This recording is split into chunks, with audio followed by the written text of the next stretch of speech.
Saya katakan pada ibu saya, bahkan Allah akan turunkan saat di dunia. Ayah saya meninggal saat saya masuk pesantren, dan baiknya saya rasakan luar biasa. Beliau mengajar di musalla kecil dulu, sekarang jadi masjid.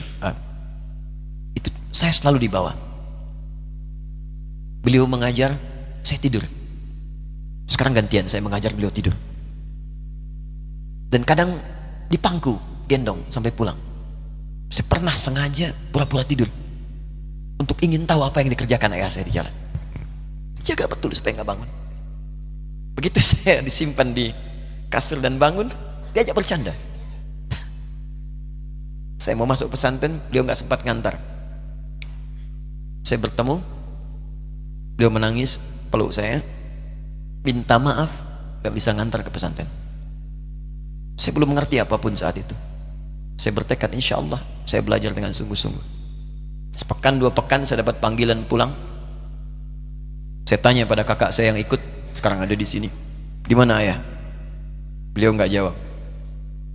Sampai di Bandung, paman saya, beliau sekarang Sekom MUI Jawa Barat, langsung menyampaikan, nampaknya nggak akan terkejar sampai sana, mungkin sudah dimakamkan. Saya ngerti, paham saat itu bahwa beliau telah wafat. Maka saya pulang.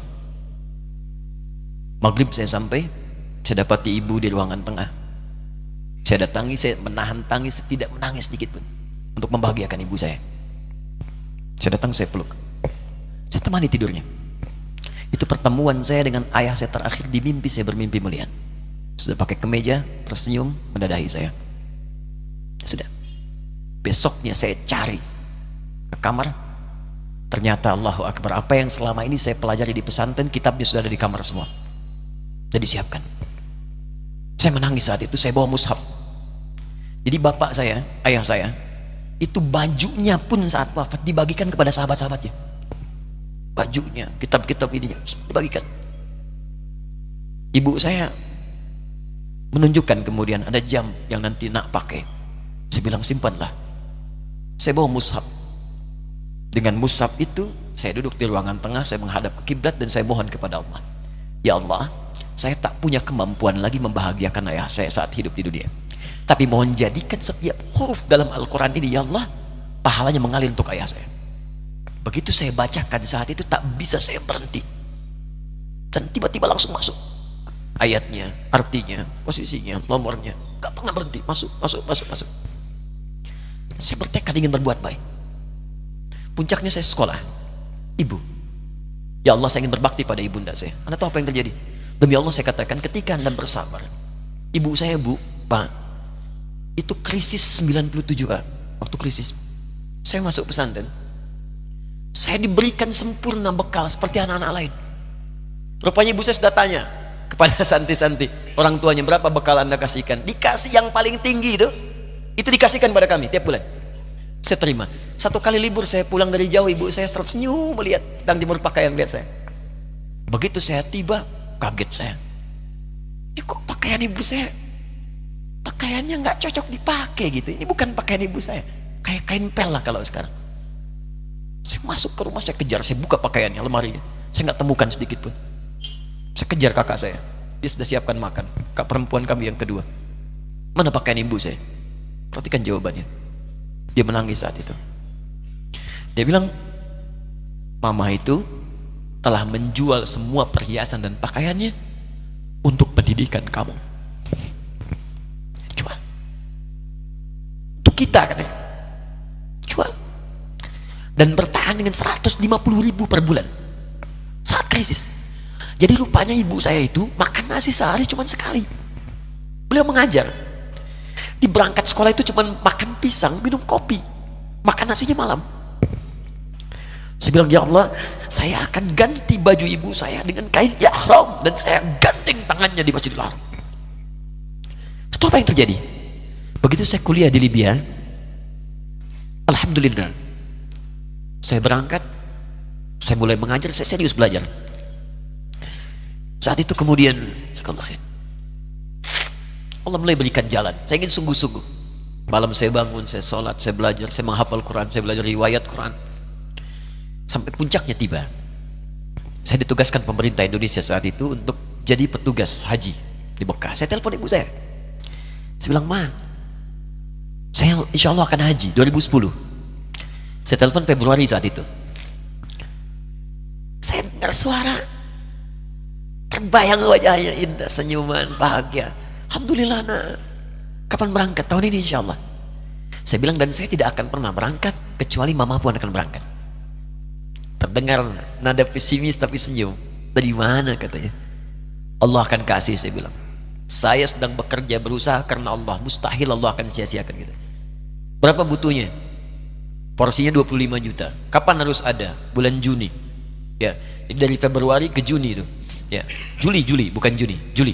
Ya, jadi saya masih ingat tuh bulan 7 5 bulan itu. Saya ibu, Pak, nabung saya. Saya beli tabungan, saya niatkan untuk ibu saya haji. Bulan Juli masih setor 25 juta. Jadi semua tabungan masukin situ. Ada yang ngajar ngasih, masukin situ. Masukin semua. Tepat sepekan sebelum itu kemudian didaftarkan, saya buka tabungan.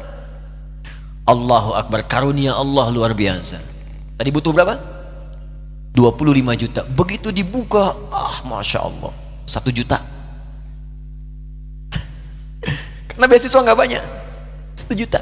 Tapi 3 hari sebelum daftar, entah dari mana ibu-ibu pengajian nih KBRI datang, Ustadz, ibu katanya mau haji juga ya, Ustadz mau haji ya, ibu ikut ya, sudah nggak usah dipikirin, nanti kami yang pikirkan semuanya. Tiba-tiba dikirim, bayar porsinya di sana, dapat koper paling besar. Bayangkan, tadinya kopernya belum datang, telepon lagi, nak koper belum datang katanya. Saya bilang, Ma, tenang aja, apa hajinya nggak jelas ini? Tidak jelas, saya bilang, insya Allah. Ya, nah cuman beritanya berbeda. Begitu saya telepon lagi, Ma gimana bisa? Nah, telah keluar pengumumannya. Kapan, Ma? 2013. Loh, kan saya haji 2010, nggak bisa, harus 2010. Lihat kalimat ibunda saya. Nah, jangan pernah mengambil hak orang lain. Allah kasih 2013, alhamdulillah. Saya bilang, Ma, kita tidak harus mengambil hak orang lain, tapi kita meminta kepada Allah yang memanggil kita. Boleh jadi Allah akan berikan tambahan kuota pada tahun ini. Doa lagi, minta, datang ke masjid. Tiba-tiba ada sidang Oki di Istanbul saat itu, keputusan 1/1000. Setiap ada 1000 muslim, 1 kuotanya. Saat itu Indonesia dapat tambahan 22.000, termasuk ibu saya ada di situ. Ya, acara malam Al-Qadar 27 Ramadan, malam masih ingat betul, saya jadi MC dengan rektor pada saat itu. Saya nggak pernah bawa handphone, tiba-tiba handphone itu saya bawa, berbunyi kemudian telepon itu. Saya minta pada rektor izin, saya angkat dulu, diperkenankan. Saya kemudian ke belakang masjid, saya angkat. Tiba-tiba saya dengar suara sudah menangis. Nah, katanya, kenapa, Ma? Alhamdulillah, Mama bisa haji. Ternyata kuota itu termasuk ibu saya. 5 bulan, Pak. Wena biasa. Nggak bayar tambahan, nggak ada macam-macam, bisa berangkat. Begitu saya berangkat duluan, saya tungguin betul di apartemennya, di maktabnya sampai datang. Begitu sudah datang, saya nggak sapa. Saya lihat dari jauh. Bahagianya saya bisa mengganti pakaian tadi yang lusuh dengan kain ihram. Saya perhatikan, saya ikuti dari belakang. Di lift, saya ikuti.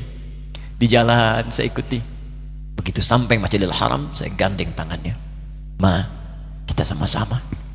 Labbaik Allahumma labbaik. Labbaik la syarika laka labbaik. Saya tawaf, saya gandeng ibu saya lindungi supaya dapat kenikmatan dalam tawafnya. Begitu saya rasakan bagaimana Sayyidah Hajar bekerja keras untuk Ismail. Saya balas di situ, saya gandeng tangan yang kanan, saya minta pada Allah, muliakan ibu saya, ya Allah, muliakan ibu saya, muliakan, berikan saya kesempatan membahagiakannya. Cuman yang kanan digandeng, yang kiri kosong, karena sudah tidak ada. Jadi ketika Anda belajar pun untuk menjadi ulama, Allah akan muliakan Anda. Orang tua Anda akan dapat bagiannya. Yang hafal Quran itu Musa, yang bisa haji bapak ibunya. Kemarin saya jadi Amirul Hajj dari kedutaan Saudi berangkat, membawa 350 orang rombongan. Siapa yang saya bawa? Ahli Quran, yang hafal Quran anak-anaknya. Ahmad Kamil yang haji, pengajarnya, murabbinya, ibunya, temannya, banyak yang berangkat.